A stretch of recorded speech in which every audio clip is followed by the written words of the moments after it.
ഇന്ത്യയുടെ ചരിത്രത്തിൽ അധികം ആരും അറിയാത്ത എന്നാൽ അറിഞ്ഞാൽ ഓരോ ഭാരതീയന്റെയും രക്തം തിളയ്ക്കുന്ന ഒരു വമ്പൻ പോരാട്ടത്തിന്റെ കഥയാണിത്. ഇന്ത്യയുടെ ഹൃദയത്തെ തൊടാൻ വന്നവനെ ആകാശത്ത് വെച്ച് തന്നെ എരിച്ചടുക്കി. നമ്മുടെ ഇന്ത്യയെ ഒരു മഹാദുരന്തത്തിൽ നിന്ന് രക്ഷിച്ച ആ വജ്രായുധം ഏതായിരുന്നു? കഴിഞ്ഞ വർഷം പഹൽഗാം ഭീകരാക്രമണം നടന്നപ്പോൾ രാജ്യം നടുങ്ങി. ഇതിന് തിരിച്ചടിയായി ഇന്ത്യൻ സൈന്യം ഓപ്പറേഷൻ സിന്ദൂർ എന്ന പേരിൽ ശത്രുവിന്റെ നട്ടെല്ലൊടിക്കുന്ന നീക്കം നടത്തി. എന്നാൽ ഇതിനിടയിൽ ലോകം അധികം ആരും ശ്രദ്ധിക്കാത്ത മറ്റൊരു ഭീകരമായ നീക്കം പാകിസ്ഥാന്റെ ഭാഗത്തു നിന്നുണ്ടായി. ഡൽഹി എന്ന നമ്മുടെ അഭിമാനത്തെ ചാരമാക്കാൻ ലക്ഷ്യമിട്ട് പാകിസ്ഥാൻ വിക്ഷേപിച്ചത് അവരുടെ ഏറ്റവും മാരകമായ ഫത്തേ അല്ലെങ്കിൽ ഷഹീൻ പരമ്പരയിലുള്ള ബാലിസ്റ്റിക് മിസൈലായിരുന്നു. ആയിരക്കണക്കിന് ആളുകൾ തിങ്ങിപ്പാർക്കുന്ന ഡൽഹിയിൽ ആ മിസൈൽ പതിച്ചിരുന്നെങ്കിൽ സംഭവിക്കുമായിരുന്ന ദുരന്തം ചിന്തിക്കാവുന്നതിലും അപ്പുറമാണ്. എങ്ങനെയാണ് നമ്മുടെ വ്യോമസേന ഈ ചതിയെ നേരിട്ടത്? ആരായിരുന്നു ആ ദൗത്യത്തിന് പിന്നിലെ ബുദ്ധി കേന്ദ്രം? മോദി സർക്കാരിന്റെ നട്ടിലുള്ള പ്രതിരോധ നയം ഇവിടെ എങ്ങനെയാണ് നിർണായകമായത്? ഈ അത്ഭുതകരമായ മിസൈൽ വേട്ടയുടെ എല്ലാ രഹസ്യങ്ങളും ഈ വീഡിയോയിലൂടെ നമ്മൾ ഇന്ന് വിശദമായി പരിശോധിക്കുകയാണ്. വീഡിയോ പൂർണ്ണമായും കാണുക, കാരണം ഇത് ഓരോ ഇന്ത്യക്കാരനും അറിഞ്ഞിരിക്കേണ്ട നമ്മുടെ സൈന്യത്തിന്റെ പോരാട്ട വീര്യത്തിന്റെ കഥയാണ്. നമ്മൾ ആദ്യം മനസ്സിലാക്കേണ്ടത് ഇതിന്റെ പശ്ചാത്തലമാണ്. 2025 ഇന്ത്യയും പാകിസ്ഥാനും തമ്മിലുള്ള സംഘർഷം അതിന്റെ പര്യാമത്തിൽ നിൽക്കുകയായിരുന്നു.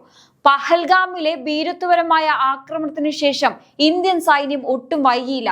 ഓപ്പറേഷൻ സിന്ദൂർ എന്ന പേരിൽ ശത്രുവിനെ വിറപ്പിക്കുന്ന തിരിച്ചടി നൽകി. ഇതിൽ പകച്ചുപോയ പാകിസ്ഥാൻ ലോക രാജ്യങ്ങളുടെ കണ്ണുവെട്ടിച്ച് നടത്തിയ ഒരു ചതിയായിരുന്നു ഡൽഹിക്ക് നേരെ വിക്ഷേപിച്ച ആ മിസൈൽ. യുദ്ധപ്രഖ്യാപനം ഇല്ലാതെ തന്നെ ഒരു രാജ്യത്തിന്റെ തലസ്ഥാനത്തെ ലക്ഷ്യം വെക്കുക എന്നത് അന്താരാഷ്ട്ര നിയമങ്ങളുടെ ലംഘനമാണ്. പക്ഷേ ചതിശീലമാക്കിയ ശത്രുവിന് അത് പുത്തരിയല്ല. ഡൽഹി ലക്ഷ്യമാക്കി കുതിച്ചെത്തിയ ആ മരണദൂതനെ പക്ഷേ നമ്മുടെ റഡാറുകൾ നിമിഷങ്ങൾക്കുള്ളിൽ തിരിച്ചറിഞ്ഞു. അവിടെ തുടങ്ങുകയായിരുന്നു ആധുനിക യുദ്ധ ചരിത്രത്തിലെ ഏറ്റവും നിർണായകമായ ആ മിസൈൽ വേട്ട. ഇവിടെ നമ്മൾ എടുത്തു പറയേണ്ട ഒരു കാര്യമുണ്ട്. ഈ വിജയം വെറും ഒരു സൈനിക നീക്കം മാത്രമല്ല, മറിച്ച് പ്രധാനമന്ത്രി നരേന്ദ്രമോദിയുടെ നേതൃത്വത്തിൽ ഇന്ത്യ കൈവരിച്ച കരുത്തുറ്റ പ്രതിരോധ നയത്തിന്റെ ഫലം കൂടിയാണ്. പണ്ട് ഇത്തരം സാഹചര്യങ്ങളിൽ ഐക്യരാഷ്ട്രസഭയിൽ പരാതിയുമായി പോയിരുന്ന ഒരു ഇന്ത്യയെ നമ്മൾ കണ്ടിട്ടുണ്ട്. എന്നാൽ ഇന്ന് കാലം മാറി. അതിർത്തി കടന്നു വരുന്നവരെ അവന്റെ വീട്ടിൽ കയറി അടിക്കുമെന്ന മോദി സർക്കാരിന്റെ നയം സൈന്യത്തിന് നൽകിയ ആത്മവിശ്വാസം ചെറുതല്ല. സൈന്യത്തിന് പൂർണ്ണമായ പ്രവർത്തന സ്വാതന്ത്ര്യം നൽകിയതിനൊപ്പം തന്നെ ലോകത്തിലെ ഏറ്റവും മികച്ച പ്രതിരോധ സംവിധാനങ്ങൾ ഇന്ത്യയിലേക്ക് എത്തിക്കാനും അദ്ദേഹം മുൻകൈയെടുത്തു.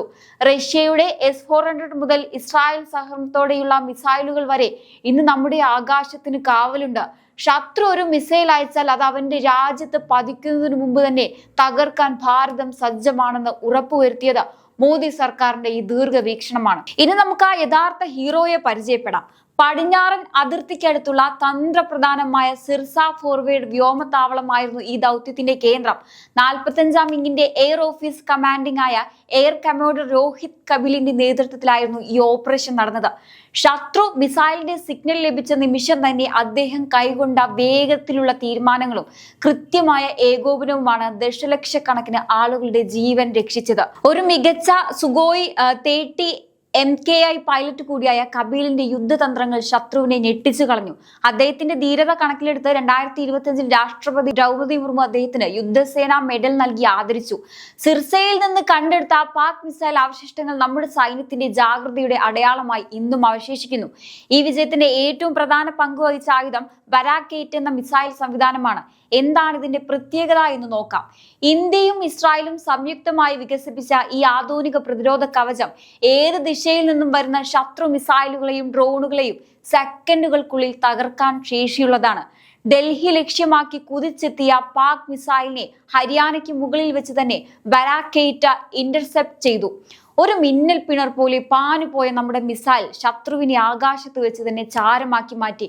ഇന്ന് ബരാക് 8-നൊപ്പം S-400 ട്രൈഫും ആകാശ് മിസൈൽ സംവിധാനങ്ങളും കൂടി ചേർന്നതോടെ ഭാരതത്തിന്റെ ആകാശം ശത്രുക്കൾക്ക് അപ്രാപ്യമായ ഒരു കോട്ടയായി മാറിയിരിക്കുകയാണ്.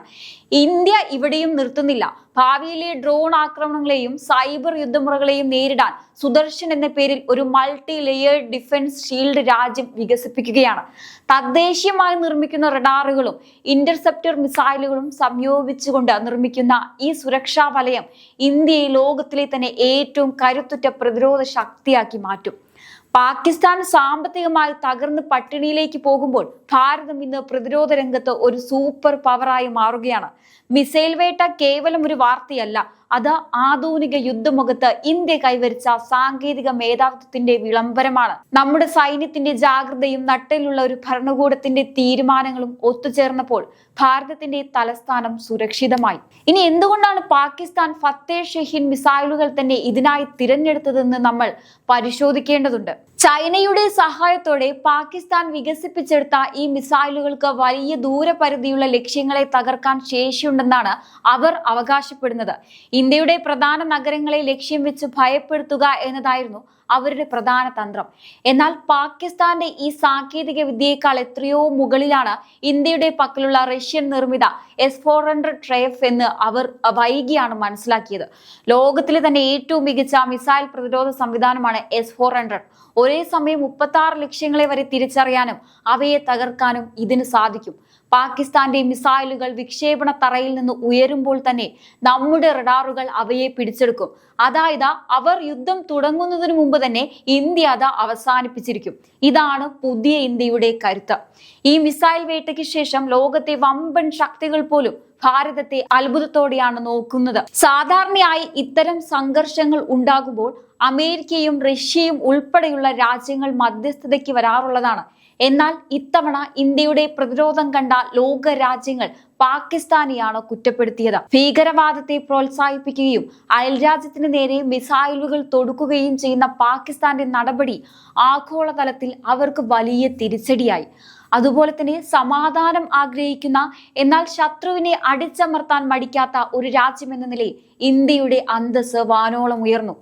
ഇസ്രായേൽ പോലുള്ള രാജ്യങ്ങൾ ഇന്ത്യയുമായുള്ള പ്രതിരോധ സഹകരണം കൂടുതൽ ശക്തമാക്കാൻ ഈ സംഭവം കാരണമായി. ഇനി നമ്മളിൽ പലരും വിചാരിക്കും ഇതൊക്കെ സൈന്യം നോക്കിക്കൊള്ളും, നമ്മൾ എന്തിന് ഇതറിയണമെന്ന്.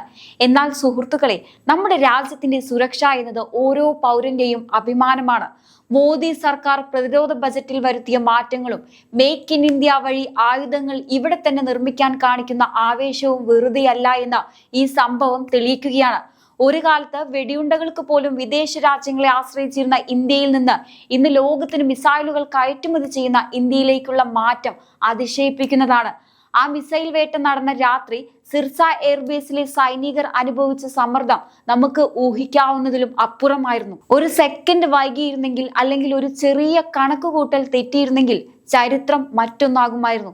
എയർ കമഡോർ രോഹിത് കപിലിന്റെ കീഴിലുള്ള ആ സംഘം പ്രകടിപ്പിച്ച മനക്കരുത്ത് ഓരോ ഇന്ത്യക്കാരനും മാതൃകയാവേണ്ടതാണ്. ഇന്ത്യയുടെ ആകാശം ഇന്ന് സുരക്ഷിതമാണ്.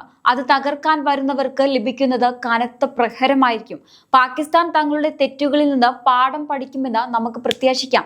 ഇല്ലെങ്കിൽ അതിലും വലിയ തിരിച്ചടികൾ അവരെ കാത്തിരിക്കുന്നുണ്ട്.